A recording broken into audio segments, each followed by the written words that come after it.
Cafe anyway. Hi there, it's Mike Matthews.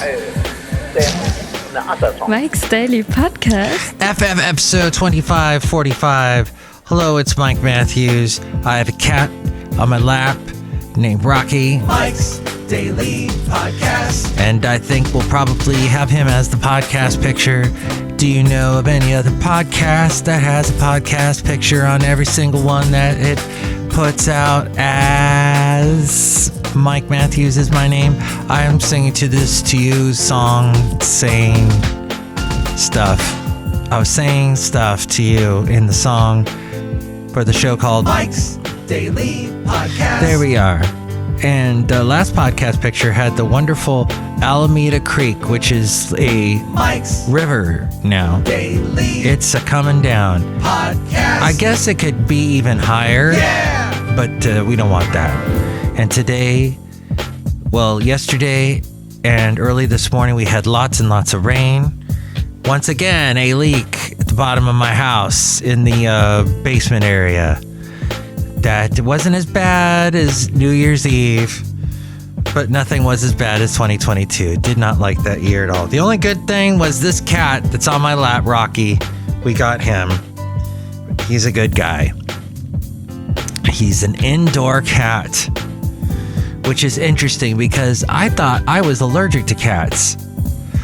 And at first, when we got him and I petted him, I was a little bit itchy. Whatever skin touched him, I was like scratching a little bit. But now, after being with him since October, it seems that I have gotten accustomed to whatever dander there was. But he's got this really short hair, so maybe it's not a big deal. I'm not sure.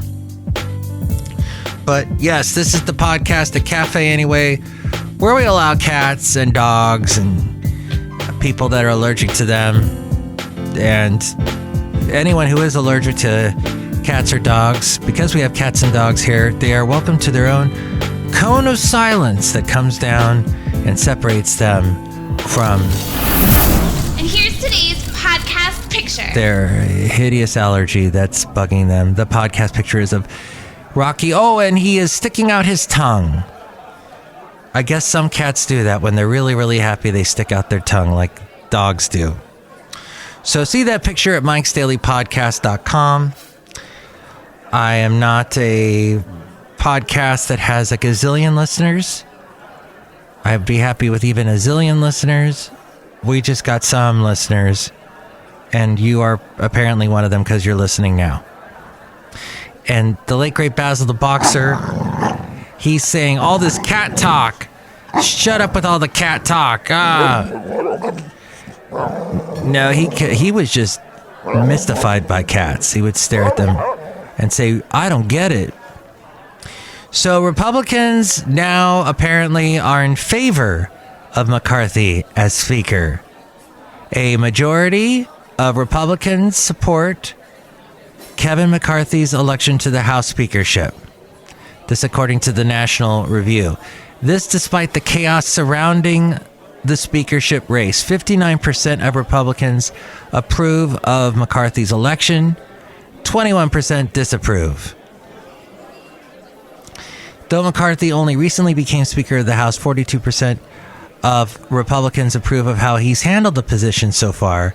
Just 1 in 8 disapprove of how he's handling the role. I don't know. That doesn't really sound like... I mean, with everything they throw at Biden and how his approval ratings are below, I'm seeing 42%. In my brain, that's about less than half, although 59% approve of his election. A little more than half. Anyway, Cafe Anyway. The Christian colleges are winning in court where the Title 11 threatened to remove funding. Christian colleges won a major victory in court this week when a federal judge dismissed a lawsuit that threatened the school's federal funding. In April of 2021, a group of LGBT students sued the U.S. Department of Education for exempting the Christian colleges from non-discrimination rules. The lawsuit included personal statements from students at universities such as Baylor University. The students described how colleges disciplined or expelled them for not abiding by standards for biblical sexuality standards rooted in the school's religious beliefs. The Title 11 of the... Oh, I'm sorry, Title 9. It's in Roman numerals. Title 9 of the Civil Rights Act forbids sex-based discrimination in education. But colleges upholding traditional definitions for marriage and sexuality can request exemptions that allow them to adhere to scriptural beliefs on matters of sexuality. A federal judge dismissed the lawsuit that threatened their funding. And also, speaking of laws and lawsuits, the Supreme Court is going to revisit racial preferences in college admissions. This, according to the Wall Street Journal. The Supreme Court is revisiting the issue of racial preference in higher education. The last time it did so in 2016, it upheld them by a 4-3 vote. All three dissenters are still on the court, along with 3 new conservative colleagues. In this term's cases involving Harvard and the University of North Carolina, Students for Fair Admissions asked the justices to hold that racial preferences violates Title 6 of the Civil Rights Act of 1964, and, when practiced by public institutions, the 14th Amendment. The common expectation is that they will do so and definitely overturn 45 years of precedent permitting colleges and universities to discriminate in the interest of achieving the educational benefits of a diverse student body, said the Wall Street Journal. And Iraq, also the Wall Street Journal is talking about, as we go outside a cafe anyway, where we bring you Mike's Daily Podcast, somewhere in Podcastro Valley, the last place on earth where we're trying to dry out. Anyway, Iraqi Prime Minister Mohammed al-Sudani defended the presence of U.S. troops in his country and set no timetable for their withdrawal, signaling a less confrontational posture toward Washington. Sorry, sinus is still not completely 100% after getting COVID a couple weeks ago. Yikes. That drives me crazy when my sinuses get all messed up. But this is signaling a less confrontational posture toward Washington by Iraqi Prime Minister Mohammed al-Sudani early in his term. Less confrontational than his Iran-backed political allies and the stance that they took.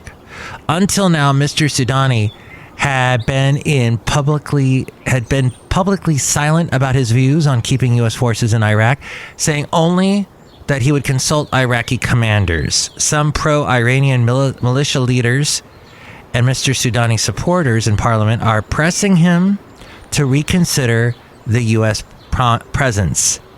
That has left the Biden administration and its officials unsure about the future of around 2,000 American troops in Iraq and a separate multinational training force under NATO command that is in Iraq. Did you know all that was going on in Iraq? And finally, the Stop Woke Act. What is that? And speaking of another judge and lawsuits and whatnot, a Florida judge has allowed Ron DeSantis, governor of Florida, and his Stop Woke Act to remain in place. Whoa. Fox News says a federal judge ruled that Florida Governor Ron DeSantis' administration did not violate a court order regarding the state's Stop Woke Act, which prohibits colleges, once again, critical race theory, it prohibits colleges from promoting critical race theory lessons and targets other woke concepts prevalent on higher education campuses. According to a survey of 20,000 students across 55 colleges, there is a liberal bias within higher education. 50% of college students identified as liberal compared to 26% identifying as conservative. That sounds about right. I remember when I went to UCSB back in the late 80s. Oh, we were all just really liberal thinking. I remember giving money to some no nuke organization. I went, oh, that's a good cause. And then every year after that, they wanted money.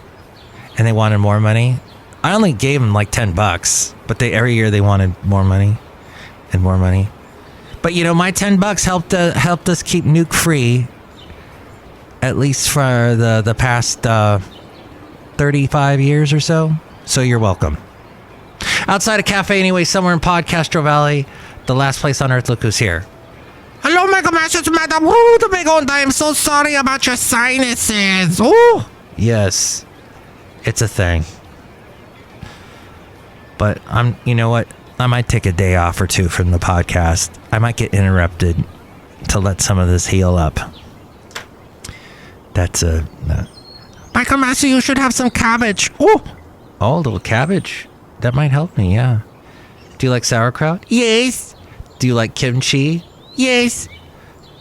Do you like coleslaw? No. Interesting. All have cabbage in it. But you don't like the coleslaw.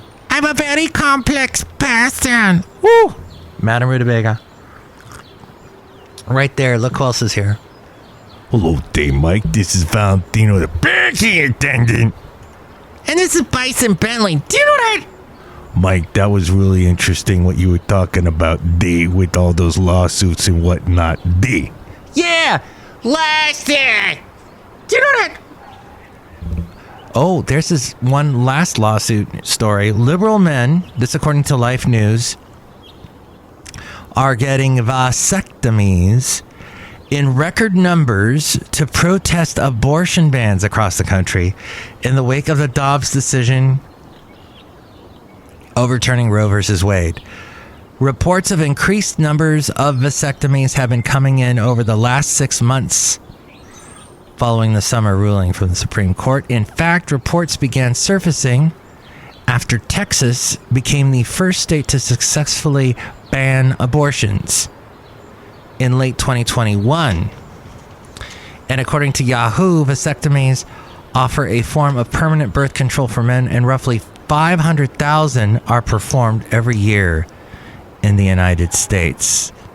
The only guys that I know who have done that were ones that had a bunch of kids and were tired as heck, and they got the okay from the wife and they said, yep, vasectomy time.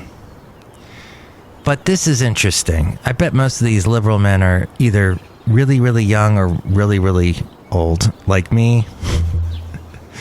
And they just don't, they don't care what they're doing to their bodies. People do some odd things to their bodies these days, don't they?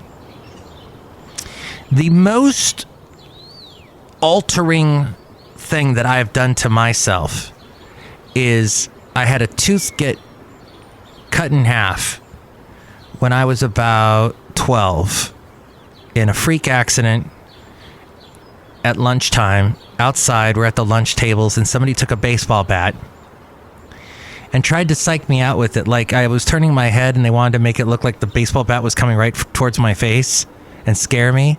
But instead, they let the baseball bat go all the way and it hit my face, which explains a lot about my face, but also explained why half my tooth suddenly disappeared and was on the lunch table. And nobody took it except for me. I put it in my pocket and walked away crying because I had been disfigured.